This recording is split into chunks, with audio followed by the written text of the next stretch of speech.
हाँ जी, नमस्कार मित्रों। तो अपनी क्लास शुरू कर रहे हैं। पहला ही टॉपिक है, इसका नाम क्या है? कोशिका या सेल। तो टॉपिक का नाम क्या है? कोशिका या सेल। और जो कोशिका या सेल की बात करें तो सबसे पहले बात आती है कोशिका क्या है। तो अब सभी लोग बचपन से पढ़ते आ रहे हैं कोशिका के बारे में। अलग अलग लेवल पर इसकी परिभाषाएं, इसकी व्यापकताएं बढ़ती जाती है। और कोशिका की बात करें तो कोशिका जो है वो सजीवों के शरीर की मूलभूत इकाई है। सजीवों के शरीर की कैसी इकाई है? मूलभूत इकाई है।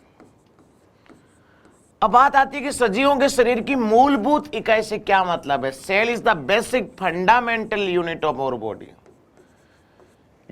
सर आपने लिखा कि सजीवों के शरीर की मूलभूत इकाई है। मूलभूत इकाई से क्या मतलब होता है? बेसिक फंडामेंटल यूनिट कैसे है? तो जैसे आपके घर पे कोई दीवार है, उस दीवार का निर्माण विभिन्न प्रकार की ईंटों के आपस में मिलने से होता है। जिस प्रकार से विभिन्न ईंटें, विभिन्न पत्थर आपस में मिलकर एक संपूर्ण दीवार का निर्माण कर लेते हैं, उसी प्रकार से हमारे शरीर में कोशिकाएं मिलकर के शरीर का क्या करती है? निर्माण करती है। जिस प्रकार से दीवार की यूनिट, विद्यार्थियों, दीवार की बेसिक फंडामेंटल यूनिट वो ईंट या पत्थर होता है, वैसे हमारे शरीर की बेसिक फंडामेंटल यूनिट जो होती है वो कोशिका या सेल होती है। तो कोशिका सजीवों के शरीर की कैसी इकाई है? मूलभूत इकाई।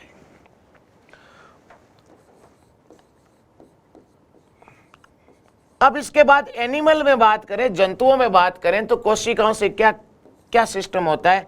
तो सभी लोग जानते हैं कोशिका जो है, ये कोशिका मिलकर किसका निर्माण करती है? ऊतक का।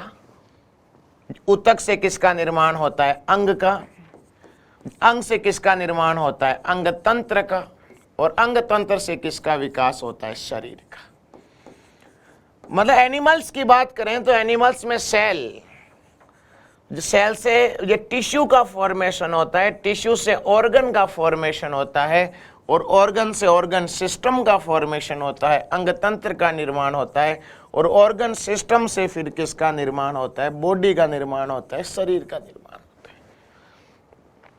वापिस उल्टा देखें तो शरीर में विभिन्न प्रकार के क्या पाए जाते हैं? अंग तंत्र, जैसे पाचन तंत्र, श्वसन तंत्र, उत्सर्जन तंत्र, गमन तंत्र, जनन तंत्र, तंत्रिका तंत्र, पेशीय तंत्र, कंकाल तंत्र, जावरणीय तंत्र, विभिन्न प्रकार के अंग तंत्र पाए जाते हैं। और जो अंग तंत्र है, इन अंग तंत्रों का निर्माण किससे होता है? अंगों से। जैसे पाचन तंत्र की बात करें तो मुख, गुहा, ग्रसनी, ग्रसिका, आमाशय, आंत्र, मलाशय, गुदा द्वार। जो अंग है, इन अंगों का निर्माण होता है ऊतकों से, और ऊतक का निर्माण किससे होता है? कोशिका से। तो यहां पर आप क्या नोट करोगे कि जो शरीर है, इस शरीर की मूलभूत इकाई कौन है? कोशिका है। इस शरीर का विकास किससे हुआ है? कोशिका से हुआ है।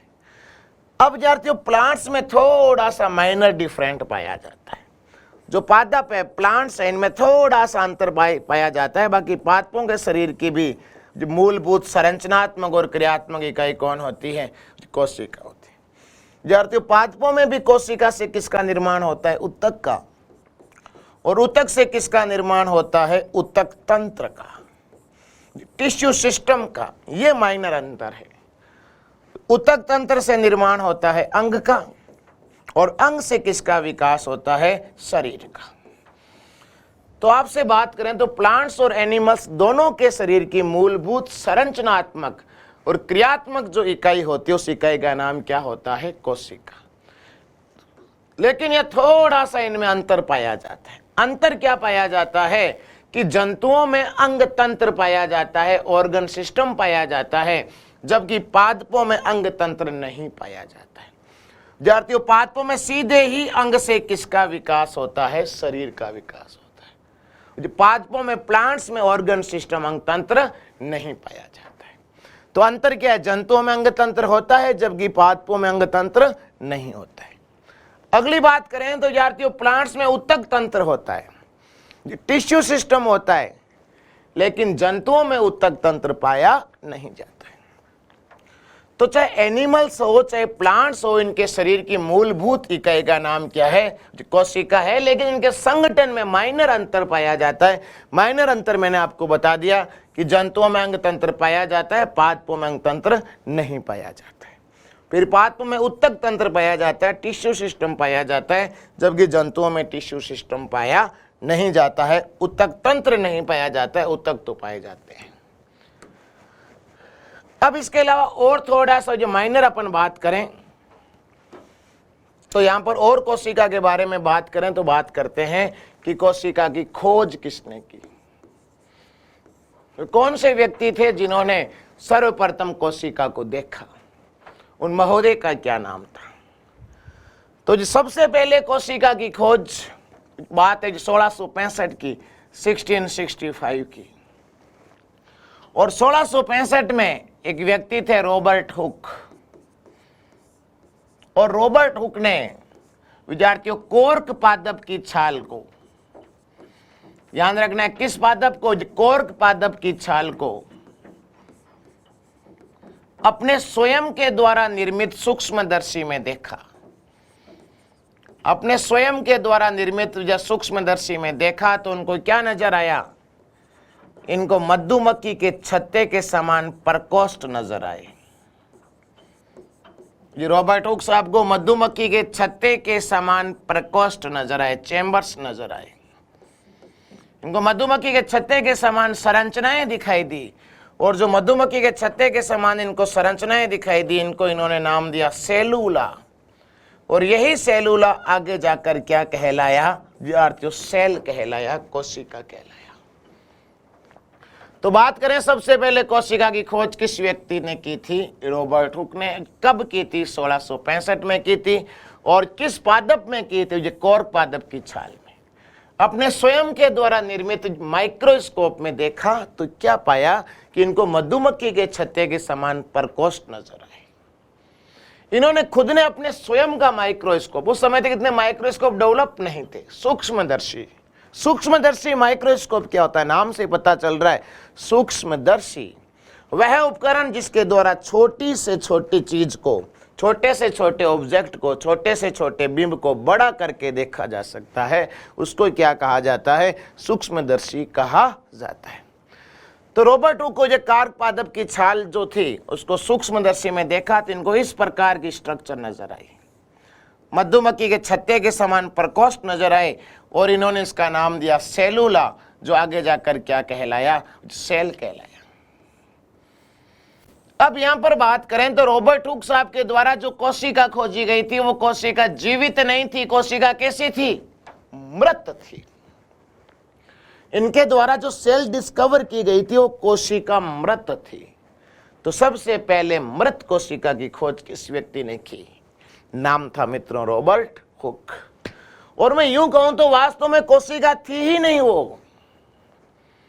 वो थी कोशिका भित्ति, सेल वॉल थी। अर्थात रॉबर्ट हुक साहब को अपने स्वयं के द्वारा निर्मित माइक्रोस्कोप में जो केवल बाहर का ही आवरण नजर आया, इनको केवल बाहर का ही एनवलप नजर आया, बाहर का ही आवरण नजर आया, और उस आवरण को कहते हैं कोशिका भित्ति, सेल वॉल। और रॉबर्ट हुक साहब ने क्या कहा कि विद्यार्थी इस कोशिका के अंदर बाहर की तरफ की संरचनाएं पाई जाती है, अंदर का भाग रिक्त होता है, होलो होता है। क्या मित्रों ऐसा है? क्या केवल कोशिका में कोशिका भित्ति होती है और कुछ नहीं होता? होता है, लेकिन उस समय तक रॉबर्ट हुक साहब को ये चीजें दिखाई नहीं दी।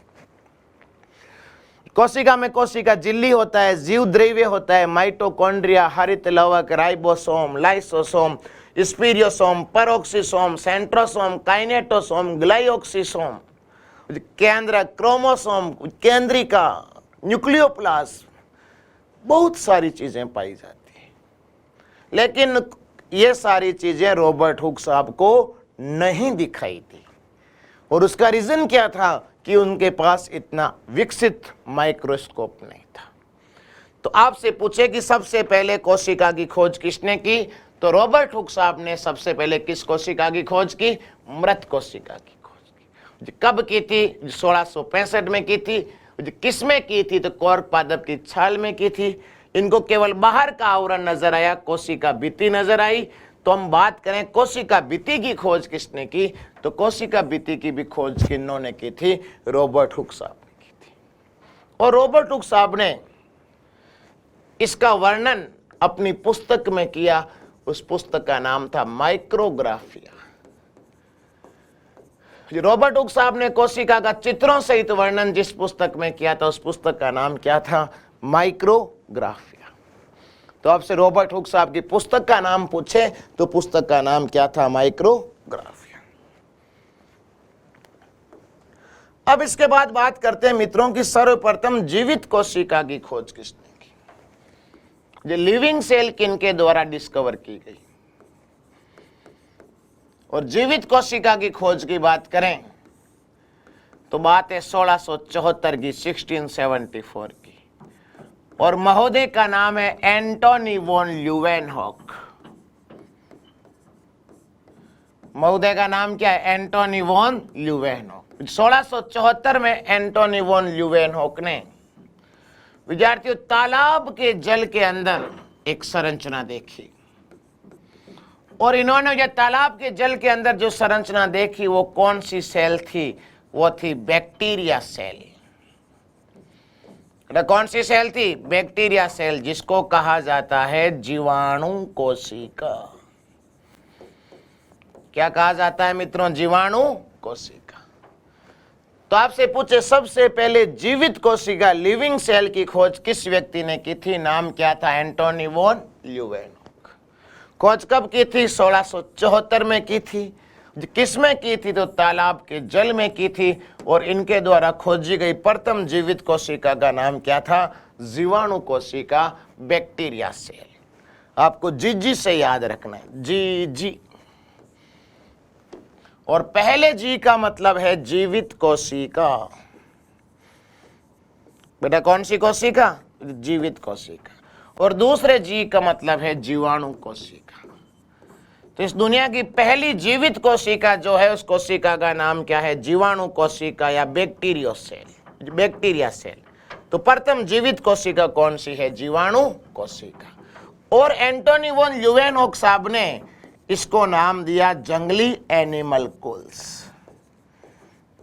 ल्यूवेनहॉक साहब ने इस जीवाणु कोशिका को अपनी भाषा में, अपने शब्दों में क्या नाम दिया था, नाम दिया था जंगली एनिमल कोल्स। तो प्रथम जीवित कोशिका कौन सी कोशिका हो गई बेटा, जीवाणु कोशिका। और इसकी खोज किन्होंने की थी, ल्यूवेनहॉक साहब ने। और कब की थी, 1674 में। और इन्होंने इसका वर्णन एक पुस्तक में किया। उस पुस्तक का नाम था the secret of the nature. पुस्तक का नाम क्या था, the secret of the nature, या प्रकृति के रहस्य। तो आप नोट्स बनाना चाहो या नोट्स में छापना चाहो, उतारना चाहो, तो जीवित कोशिका की बात करें तो जीवित कोशिका की खोज किन्होंने की थी, तो जीवित कोशिका की खोज की थी उन व्यक्ति का नाम क्या था, एंटोनी वॉन ल्यूवेनहॉक। और एंटोनी वॉन ल्यूवेनहॉक महोदय ने खोज किस वर्ष की थी, तो 1674 में की थी, 1674 में की थी। और कहां पर खोज की गई थी, तो खोज की गई थी तालाब के जल में। किस जल में, ये तालाब के जल में। अब बात आती है इनके द्वारा खोजी गई प्रथम जीवित कोशिका का नाम क्या था। तो इनके द्वारा जो प्रथम जीवित कोशिका खोजी गई, उस प्रथम जीवित कोशिका का नाम था जीवाणु कोशिका, बैक्टीरिया सेल। उसका नाम क्या था, जीवाणु कोशिका या बैक्टीरिया सेल। और आपसे पूछे इन्होंने जो बैक्टीरिया सेल का नाम क्या दिया अपनी भाषा में, तो इन्होंने जीवाणु कोशिका को कहा जंगली एनिमल कोल्स। जंगली एनिमल कोल्स, क्या नाम दिया बेटा, जंगली एनिमल कोल्स नाम दिया। और इसके अलावा बात करें कि इन्होंने किस पुस्तक के अंदर इसका वर्णन किया, उस पुस्तक का नाम था the secret of the nature. जिस पुस्तक में वर्णन किया था उस पुस्तक का नाम क्या था, the secret of the nature, या प्रकृति के रहस्य, the secret of the nature, प्रकृति के रहस्य। अब बात आती है कि क्या ल्यूवेनहोक साहब ने इसके अलावा भी कुछ और खोजें की थी क्या? बिल्कुल। एंटोनी वॉन ल्यूवेनहोक साहब ने जीवाणु कोशिका के अलावा कुछ और भी खोजें की, और अन्य खोजें क्या क्या थी?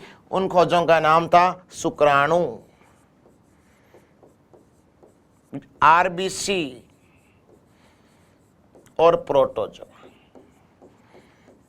शुक्राणु, आरबीसी और प्रोटोजोआ की खोज किन्होंने की थी? एंटोनी वॉन ल्यूवेनहोक ने। तो एंटोनी वॉन ल्यूवेनहोक साहब द्वारा कितनी चीजें खोजी गई? एक का नाम जीवाणु कोशिका, शुक्राणु स्पर्म, आरबीसी और प्रोटोजोआ जो है, इन सब की खोज किन्होंने की थी? एंटोनी वॉन ल्यूवेनहोक ने। ये तो था विद्यार्थियों खोज के बारे में कि मृत कोशिका किसने खोजी और जीवित कोशिका किसने खोजी। जो खोज के बाद में आगे बढ़ते हैं तो ये कोशिका के आधार पर, on the basis of cells number, कोशिका की संख्या के आधार पर हम जीवों को दो भागों में बांट सकते हैं। कितने भागों में? दो। पहला जो भाग है उसका नाम है एक कोशिकीय जीव, यूनिसेल्यूलर ऑर्गेनिज्म, और जो दूसरा है उसका नाम है बहुकोशिकीय जीव, multi cellular organism, multi cellular.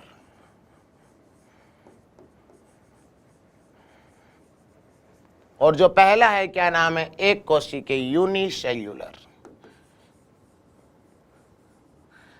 अब यहां पर यूनिसेल्यूलर शब्द की उत्पत्ति हुई है यूनिक से। यूनिक का मतलब अद्वितीय, अकेला, एक। और एक कोशिकीय जीव किसे कहते हैं? एक कोशिकीय जीव का मतलब होता है ऐसे जीव जिनके शरीर का निर्माण मात्र कितनी कोशिका से होता है। तो ऐसे जीव जिनके शरीर का निर्माण मात्र एक ही कोशिका से होता है। इनके पूरे शरीर में ही कितनी कोशिका पाई जाती है? तो पूरे शरीर में ही मात्र कितनी कोशिका पाई जाती है? तो मित्रों, जो पूरी बॉडी का ही निर्माण केवल कितनी कोशिका से होता है? एक ही कोशिका से होता है। जिस प्रकार से मल्टी सेल्यूलर की बात करें, बहुकोशिकीय जीवों की बात करें, तो बहुकोशिकीयों में तो कोशिका से उत्तक, उत्तक से अंग, अंग से अंग तंत्र से शरीर का निर्माण होता है। जिस शरीर में विभिन्न प्रकार के अंग तंत्र पाए जाते हैं, जिनमें विभेदन पाया जाता है। लेकिन यहाँ पूरे शरीर का ही निर्माण केवल कितनी कोशिका से होता है? एक ही कोशिका से होता है। इसके अलावा बात करें तो विद्यार्थियों, शरीर में तो एक ही कोशिका है, लेकिन इनके शरीर में संचालित होने वाली समस्त जैविक क्रियाएं, इनके शरीर में संचालित होने वाली समस्त जैविक क्रियाएं, और यह समस्त जैविक क्रियाओं से मतलब है कि श्वसन, पाचन, उत्सर्जन, गमन, जनन, जितनी भी जैविक क्रियाएं हैं, ये सारी जैविक क्रियाएं कितनी कोशिका में संपन्न होगी? एक ही कोशिका में। उसी एक कोशिका से जनन होगा, उसी से गमन होगा, उसी में पाचन होगा, उसी में श्वसन होगा। सारी की सारी क्रियाएं जो हैं, वो सारी की सारी क्रियाएं केवल कितनी कोशिका में संचालित होती है? एक ही कोशिका में संचालित होती है। क्योंकि शरीर का निर्माण मात्र कितनी कोशिका से होता है? एक ही कोशिका से होता है। एक कोशिकीय जीवों में श्रम विभाजन नहीं पाया जाता है, या कार्य का बंटवारा नहीं पाया जाता है। अब बात आती है मित्रों, जी कार्य का बंटवारा कहां से होगा भाई? पूरे शरीर में कोशिका तो केवल कितनी है? एक ही है। पूरी होल बॉडी में, पूरे शरीर में मात्र कितनी कोशिका है? एक ही कोशिका है। तो कार्य के बंटवारा, श्रम विभाजन की तो कोई बात आती ही नहीं है मित्रों। और एक कोशिकीय जीवों के उदाहरण की बात करें तो उदाहरण है अमीबा, पैरामीशियम, यूग्लिना और क्लेमाइडोमोनास। इसके अलावा क्लेमाइडोमोनास या क्लेमिडोमोनास, वाउचेरिया, क्या लिखा मैंने, जो वाउचेरिया, यीस्ट, और विद्यार्थी यीस्ट एक क्या है, जो फंगी है, कवक है। और सामान्यतः कवक क्या होते हैं, बहुकोशिकीय। लेकिन एकमात्र एक कोशिकीय कवक कौन सा है, यीस्ट है। काफी बार कंपटीशन में पूछा जाता है। इस दुनिया का एकमात्र एक कोशिकीय कवक का नाम क्या है, यीस्ट है। तो एक कोशिकीय जीवों में क्या समझना है कि शरीर का निर्माण केवल कितनी कोशिका से होता है, एक ही कोशिका। इनमें समस्त जैविक क्रियाएं, सारी की सारी जैविक क्रियाएं, श्वसन, पाचन, उत्सर्जन, गमन, सारी कितनी कोशिका में होती है, एक ही कोशिका में संपन्न होती है। और इनमें श्रम विभाजन या कार्य का बंटवारा पाया नहीं जाता। उदाहरण की बात करें, अमीबा, अमीबा का आकार बहुत छोटा होता है। इनकी कोई निश्चित आकृति आकार नहीं होता है, ये अपनी संरचना, अपना आकार बदलते रहते हैं अमीबा। इसलिए अमीबा को जंतु जगत का बहरूपिया कहा जाता है। अमीबा की कोई निश्चित आकृति पाई नहीं जाती। विद्यार्थी, युगलीना पादप जगत और जंतु जगत के बीच की क्या है, योजक कड़ी।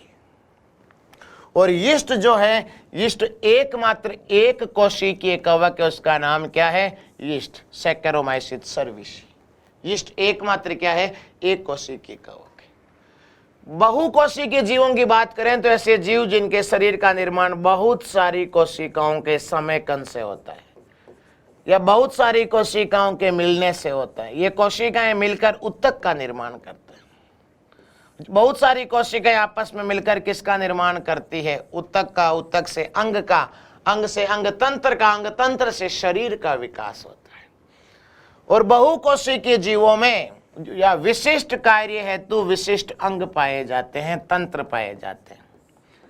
बहुकोशिकीय जीवों में विशिष्ट कार्य हेतु विशेष अंग पाए जाते हैं। जो श्वसन के लिए श्वसन अंग या श्वसन तंत्र, जो पाचन के लिए पाचन तंत्र, जो जनन के लिए जनन तंत्र, जो रुधिर के परिवहन के लिए परिवहन तंत्र। तो बहुकोशिकीय जीवों के अंदर क्या खासियत है कि इनके शरीर का निर्माण बहुत सारी कोशिकाएं मिलकर करती हैं। कोशिकाएं मिलकर उत्तक का निर्माण करती है और विशिष्ट कार्य हेतु विशेष अंग पाए जाते हैं। श्वसन के लिए अलग अंग है, जनन के लिए अलग अंग है, गमन के लिए अलग अंग है, भोजन के अंतर्ग्रहण के लिए अलग अंग है। भोजन को शरीर के अंदर मुख गुहा के द्वारा, मुख्य द्वारा किया जाता है। चलने के लिए पाद पाए जाते हैं, सुनने के लिए कान पाए जाते हैं, देखने के लिए आंख पाई जाती है, स्वाद के लिए जीभ पाई जाती है। तो विशेष कार्य के लिए विशेष अंग पाए जाते हैं। विशेष कार्य के लिए क्या पाए जाते हैं, विशेष अंग। और बहुकोशिकीय जीवों में इस चीज से क्या मतलब निकला, विशेष कार्य के लिए विशेष अंग पाए जाते हैं, मतलब इनमें श्रम विभाजन पाया जाता है। क्या पाया जाता है मित्रों, श्रम विभाजन, मतलब कार्य का बंटवारा पाया जाता है। और बहुकोशिकीय जीवों के उदाहरण की बात करें तो उदाहरण है कवक, पादप और जंतु। कवक, पादप और जंतु जो हैं ये सब किसके उदाहरण होते हैं, बहुकोशिकीय के होते हैं, मल्टी सेल्यूलर के होते हैं। तो हमने पहली चीज पढ़ी, कोशिका की खोज किसने की, कोशिका की परिभाषा क्या है, और फिर उसके बाद में हमने चर्चा की कि एक कोशिकीय और बहुकोशिकीय जीवों में क्या अंतर है और क्या उदाहरण है। अब हम कोशिका के बारे में सामान्य जानकारियां पढ़ते हैं, कुछ जो फैक्ट पढ़ते हैं। और पहला फैक्ट है कि सबसे छोटी कोशिका कौन सी है। पूछा जाए सबसे छोटी कोशिका कौन सी है, तो सबसे छोटी कोशिका की बात करूं तो सबसे छोटी कोशिका है माइकोप्लाज्मा। क्या नाम है मित्रों सबसे छोटी कोशिका का, सबसे छोटी कोशिका का नाम है माइकोप्लाज्मा। लेड लेवाई या राजस्थान बोर्ड की 11th की बुक में दे रखा है माइकोप्लाज्मा गैलीसेप्टिकम। माइकोप्लाज्मा गैलीसेप्टिकम क्या लिख रखा है, माइकोप्लाज्मा गैलीसेप्टिकम। ये सबसे छोटी कोशिका है। माइकोप्लाज्मा लेड लेवाई कहो या माइकोप्लाज्मा गैलीसेप्टिकम, तो स्पीसीज हो गई। सबसे छोटी कोशिका कौन है, माइकोप्लाज्मा, जिसका व्यास होता है 0.1 से 0.3 माइक्रोन। अब ये जो माइकोप्लाज्मा है इसी का नाम लिख रखा है एनसीईआरटी में पीपीएलओ। तो सबसे छोटी कोशिका में माइकोप्लाज्मा की जगह आपसे नाम क्या पूछा जा सकता है? पीपीएलओ, सबसे छोटी कोशिका। जो छोटे बालक होते हैं वो छोटे बालक पीपी से खेलते हैं, खिलौनों को पीपी कहते हैं, चलाते हैं ड्र यूं। तो सबसे छोटी कोशिका का नाम क्या है? एनसीईआरटी में क्या नाम दे रखा है? पीपीएलओ। पीपीएलओ का पूरा नाम होता है प्लूरोन्यूमोनिया लाइक ऑर्गेनिज्म। क्या नाम होता है? प्लूरोन्यूमोनिया लाइक ऑर्गेनिज्म। ठीक है बेटा। तो सबसे छोटी कोशिका कौन सी होती है? पीपीएलओ, मतलब प्लूरोन्यूमोनिया लाइक ऑर्गेनिज्म, या इसकी जगह नाम क्या आ सकता है? माइकोप्लाज्मा। फिर आता है सबसे बड़ी कोशिका कौन सी है? तो सबसे बड़ी कोशिका की बात करूं तो सबसे बड़ी कोशिका का नाम है शुतुरमुर्ग का अंडा, ऑस्ट्रिच एग। आपसे पूछे सबसे बड़ी कोशिका कौन सी, तो सबसे बड़ी कोशिका का नाम क्या है? शुतुरमुर्ग का अंडा। शुतुरमुर्ग का जो अंडा है वो क्या है? सबसे बड़ी कोशिका है। और पूछा जाए सबसे लंबी कोशिका कौन सी है, तो सबसे लंबी कोशिका होती है तंत्रिका कोशिका, न्यूरॉन।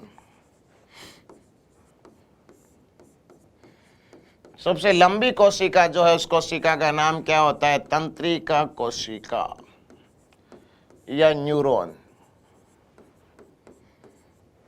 क्या नाम है? तंत्रिका कोशिका या न्यूरॉन। तो देखिएगा, पूछे सबसे छोटी कोशिका माइकोप्लाज्मा या पीपीएलओ, सबसे बड़ी कोशिका शुतुरमुर्ग का अंडा, सबसे लंबी कोशिका तंत्रिका कोशिका या न्यूरॉन। मानव शरीर की प्रत्येक कोशिका में विभाजन का गुण पाया जाता है, लेकिन तंत्रिका कोशिका ऐसी कोशिका है जिसमें विभाजन का गुण नहीं पाया जाता है। इसमें विभाजन का गुण नहीं पाया जाता है। और बात आती है इस कोशिका में विभाजन का गुण क्यों नहीं पाया जाता है? क्या ऐसा कारण है कि तंत्रिका कोशिका में विभाजन का गुण नहीं होता है? और विभाजन का गुण नहीं होने का कारण क्या है? तंत्रिका कोशिका में सेंट्रियोल, तंत्रिका कोशिका में सेंट्रियोल या सेंट्रोसोम या तारक काय अनुपस्थित होता है।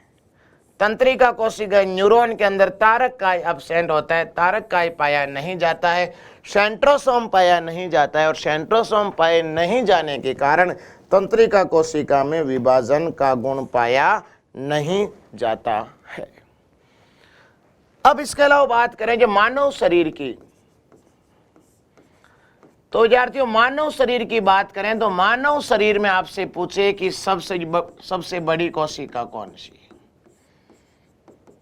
मानव शरीर में सबसे बड़ी कोशिका कौन सी है? तो मानव शरीर में सबसे बड़ी कोशिका होती है अंडाणु। कौन होती है? अंडाणु। अंडाणु भी एक सेल है बेटा। मानव शरीर में सबसे बड़ी कोशिका कौन सी होती है? अंडाणु। और मानव शरीर में पूछे आपसे सबसे छोटी कोशिका कौन सी होती है? तो मानव शरीर में सबसे छोटी कोशिका होती है शुक्राणु। और शुक्राणु नर युग्मक होता है, मेल गैमिट होता है, और अंडाणु मादा युग्मक होते हैं। और एक बार रीट में पूछा गया था कि युग्मक कैसे होते हैं, तो युग्मक सदैव हैप्लॉइड होते हैं। अंडाणु भी सिंगल एन होता है, शुक्राणु भी क्या होता है? सिंगल एन होता है। युग्मक सदैव क्या होते हैं? हैप्लॉइड होते हैं, या हिंदी में लिखूं तो युग्मक अगुणित होते हैं। कैसे होते हैं बेटा युग्मक? युग्मक जो होते हैं हैप्लॉइड होते हैं, अगुणित होते हैं। तो मानव शरीर की सबसे बड़ी कोशिका अंडाणु, मानव शरीर की सबसे छोटी कोशिका शुक्राणु। अब इसके बाद में नेक्स्ट हम बात करें तो अगला टॉपिक आता है कोशिका सिद्धांत, सेल थ्योरी। क्या नाम आता है? कोशिका सिद्धांत। और आपसे पूछो ये कोशिका सिद्धांत का प्रतिपादन किसने किया? पहली बात यही पूछी जाती है कि वे विद्यार्थियों कौन से वैज्ञानिक थे जिन्होंने कोशिका सिद्धांत का प्रतिपादन किया। तो कोशिका सिद्धांत का प्रतिपादन करने वाले जो वैज्ञानिक थे उनमें एक थे स्लाइडेन और एक थे स्वान। स्लाइडेन महोदय जो बोटनिस्ट थे, जो वनस्पतिज्ञ थे, इन्होंने अपने रिसर्च खोज जो बोटनी में की, पेड़ पौधों पर की। स्वान मतलब कुत्ता। स्वान महोदय जो थे ये जूलॉजिस्ट थे, उन्होंने जूलॉजी पर रिसर्च की। तो मेरे कहने का मतलब है स्लाइडेन साहब ने प्रयोग किस पर किया? पादपों पर। स्वान साहब ने प्रयोग किस पर किया? जंतुओं पर। और कोशिका सिद्धांत में स्लाइडेन और स्वान साहब ने क्या बताया? स्लाइडेन और स्वान साहब ने बताया कि चाहे विद्यार्थियों पादप का शरीर हो या जंतु का शरीर हो, चाहे प्लांट बॉडी हो या एनिमल बॉडी हो, चाहे पादप हो या जंतु हो, इनके शरीर की मूलभूत संरचनात्मक और क्रियात्मक इकाई कौन होती है? कोशिका होती है। फर्स्ट पॉइंट कोशिका सिद्धांत में क्या दिया इन्होंने, वापिस सुनिएगा। सबसे पहले कोशिका सिद्धांत का प्रतिपादन किसने किया? तो स्लाइडेन और स्वान ने कौन सा सिद्धांत का प्रतिपादन किया? कोशिका सिद्धांत का। पहला बिंदु इन्होंने कोशिका सिद्धांत में क्या बताया? विद्यार्थियों दोनों ने सम्मिलित रूप से, चाहे या पादप का शरीर हो या जंतु का शरीर हो, इनके शरीर की मूलभूत संरचनात्मक और क्रियात्मक इकाई कौन होती है? इनके शरीर की मूलभूत संरचनात्मक और क्रियात्मक इकाई होती है कोशिका। अर्थात इन्होंने क्या लाइन लिखी? इन्होंने बताया कि पादप एवं जंतु का शरीर, एनसीईआरटी की लाइन लिख रहा हूं। इन्होंने कहा कि पादप एवं जंतु का शरीर या जंतु शरीर, आगे लाइन बोली जो कोशिका एवं उनके उत्पादों से मिलकर बना होता है। क्या लाइन बोली? कोशिका एवं उनके उत्पादों से मिलकर बना होता है। उत्पादों से मिलकर बना होता है। फर्स्ट लाइन इनकी कोशिका सिद्धांत की यही थी। और वो लाइन क्या थी? जब पादप और जंतु का शरीर किससे मिलकर बना होता है? कोशिका से या उनके उत्पादों से। कोशिका का उत्पाद कौन? ऊतक, अंग, अंग तंत्र, शरीर का तो निर्माण ही होता है। तो इन्होंने क्या कहा? पादप और जंतु का शरीर सेल और सेल के प्रोडक्ट से मिलकर बना होती है। ये बात किसने कही? स्लाइडेन और स्वान ने। पहला पॉइंट कोशिका सिद्धांत का यही था। इसके बाद सेकंड नंबर पॉइंट क्या बताया स्वान साहब ने, और उसके बारे में मेरे कहने का मतलब है सहमति स्लाइडेन साहब ने भी जताई। स्वान साहब ने क्या निष्कर्ष निकाला कि विद्यार्थियों जंतु, और इन्होंने कहा चाहे जंतु का शरीर हो या चाहे जो पादप का शरीर हो, इनके शरीर का आंतरिक संगठन लगभग समानता प्रदर्शित करता है। पहला पॉइंट तो क्या था कि पहला पॉइंट था जब पादप और जंतु का शरीर जो है वो कोशिका और उनके उत्पादों से मिलकर बना होता है। और अगला पॉइंट बताया जो पादप और जंतुओं के शरीर की कोशिका का आंतरिक संगठन लगभग समानता प्रदर्शित करता है। लगभग समानता प्रदर्शित करता है। सेकंड पॉइंट, जो सबसे पहला पॉइंट सबको याद हो गया, चाहे जंतु का शरीर हो चाहे पादप का शरीर हो, जंतु और पादप का शरीर कोशिका और उनके उत्पादों से मिलकर बना होता है। और सेकंड पॉइंट क्या कहता है कोशिका सिद्धांत की, जब पादप एवं जंतु कोशिका का आंतरिक संगठन लगभग समानता प्रदर्शित करता है। आंतरिक संगठन का मतलब सबसे बाहर का संगठन कौन होता है? कोशिका भित्ति, सेल वॉल। और कोशिका भित्ति के अंदर कौन होता है? कोशिका झिल्ली, जो दोनों में पाई जाती है। जीव द्रव्य जो दोनों में पाया जाता है, कोशिका द्रव्य जो दोनों में पाया जाता है, केंद्रक जो दोनों में पाया जाता है। लेकिन कुछ पादप कोशिका और जंतु कोशिका में अंतर पाया जाता है, इसलिए इन्होंने नाम क्या लिखा? लगभग समानता प्रदर्शित करता है। तो इनसे क्या निष्कर्ष निकला कि आंतरिक संगठन समानता प्रदर्शित कर रहा है, तो हमने क्या निष्कर्ष निकाला इस पॉइंट से? हमने निष्कर्ष निकाला कि इनके बाह्य संगठन में अंतर होता है। हमने निष्कर्ष निकाला कि बाह्य संगठन में क्या होता है? अंतर होता है। किस संगठन में अंतर होता है? बाह्य संगठन में क्या पाया जाता है? अंतर। इनका आंतरिक संगठन लगभग क्या करता है? समानता प्रदर्शित करता है। मतलब अंतर किस में पाया जाता है? बाह्य संगठन में अंतर। और हमेशा किसी भी कोशिका का सबसे बाहर का संगठन जो होता है वो बाहर का संगठन होता है कोशिका भित्ति, सेल वॉल।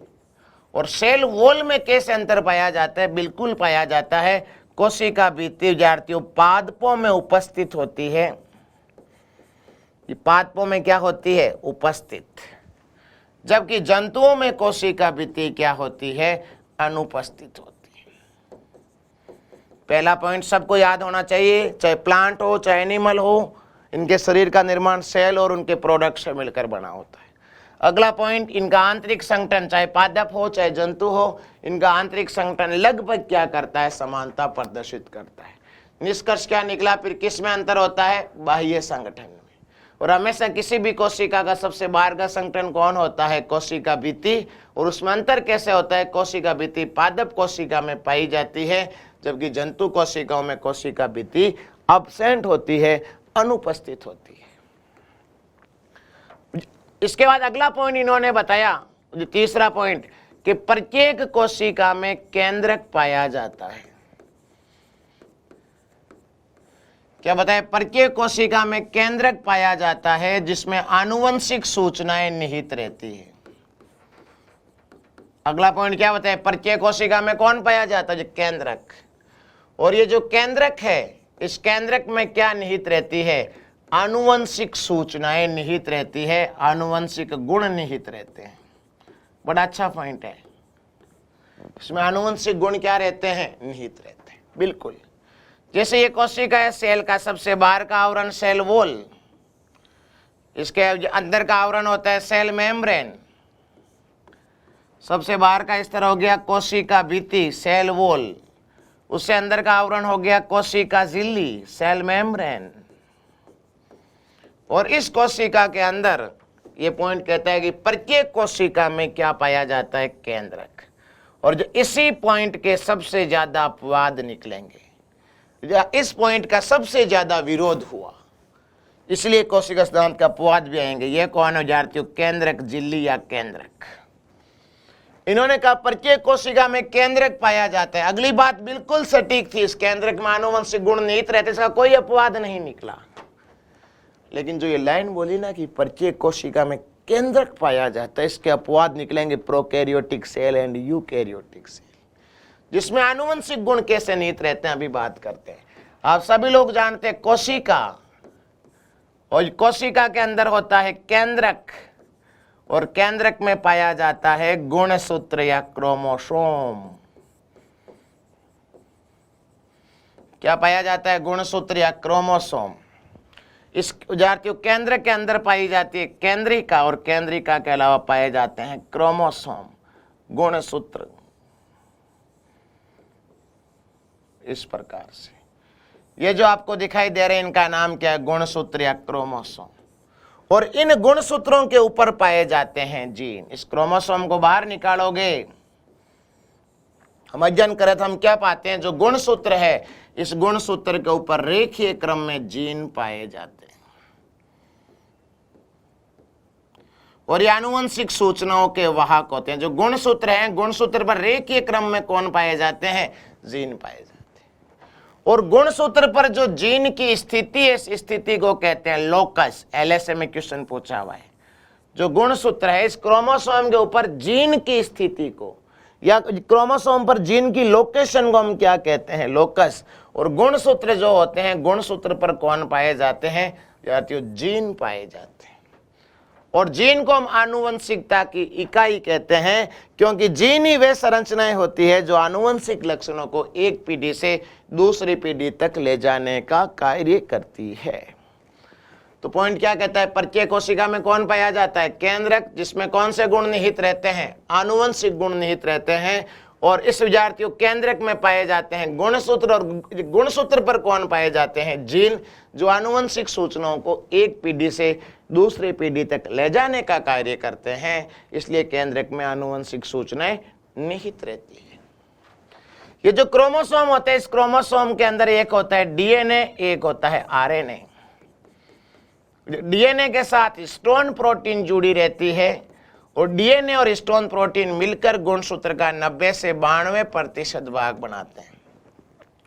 और जो आरएनए के साथ नॉन हिस्टोन प्रोटीन जुड़ी रहती है और आरएनए और नॉन हिस्टोन प्रोटीन मिलकर गुणसूत्र का 8 से 10% भाग बनाते हैं। और जो इसका भाग है डीएनए और आरएनए जो होता है, ये दोनों कहलाते हैं न्यूक्लिक एसिड, न्यूक्लिक अम्ल। और विद्यार्थियों, डीएनए के कारण ही सेल में विभाजन होता है। क्या होता है? विभाजन। अगला पॉइंट ये कहता है कि प्रत्येक कोशिका में, कोशिका सिद्धांत का अगला पॉइंट क्या कहता है? प्रत्येक कोशिका में विद्यार्थियों विभाजन एवं पुनः विभाजन का गुण पाया जाता है।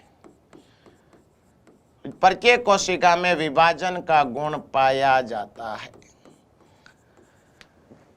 तो पहला पॉइंट कोशिका सिद्धांत में हम सबसे पहले बात करते हैं कि मैं यहाँ लिख रहा हूँ, रिकॉल कर रहा हूँ, आपसे पूछे कोशिका सिद्धांत, तो कोशिका सिद्धांत का प्रतिपादन किन वैज्ञानिकों ने किया था? उनका नाम था स्लाइडेन और स्वान। पहला पॉइंट क्या कहता है कोशिका सिद्धांत का? कि चाहे पादप का शरीर हो चाहे जंतु का शरीर हो, इनके शरीर की मूलभूत संरचनात्मक और क्रियात्मक जो इकाई होती है, उस इकाई का नाम होता है कोशिका। अर्थात विद्यार्थियों, पादप और जंतु का जो शरीर है वो कोशिका और उनके उत्पादों से मिलकर बना होता है। अगला पॉइंट कहता है कोशिका सिद्धांत का कि विद्यार्थियों, पादप शरीर और जंतु शरीर या पादप कोशिका या जंतु कोशिका का आंतरिक संगठन लगभग क्या करता है? समानता प्रदर्शित करता है। अंतर पाया जाता है बाह्य संगठन में, और वो अंतर पाया जाता है कोशिका भित्ति में, सेल वॉल में। अगला पॉइंट कहता है प्रत्येक कोशिका में केंद्रक पाया जाता है जिसमें आनुवंशिक सूचनाएं निहित रहती है। प्रत्येक कोशिका में केंद्रक, केंद्रक में गुणसूत्र, गुणसूत्र पर जीन, और ये जीन होने के कारण उसमें कौन सी सूचनाएं निहित रहती है? आनुवंशिक। और अगला पॉइंट कहता है प्रत्येक कोशिका में विभाजन और पुनः विभाजन का क्या पाया जाता है? गुण पाया जाता है। प्रत्येक कोशिका में विभाजन और पुनः विभाजन का गुण पाया जाता है। ठीक है।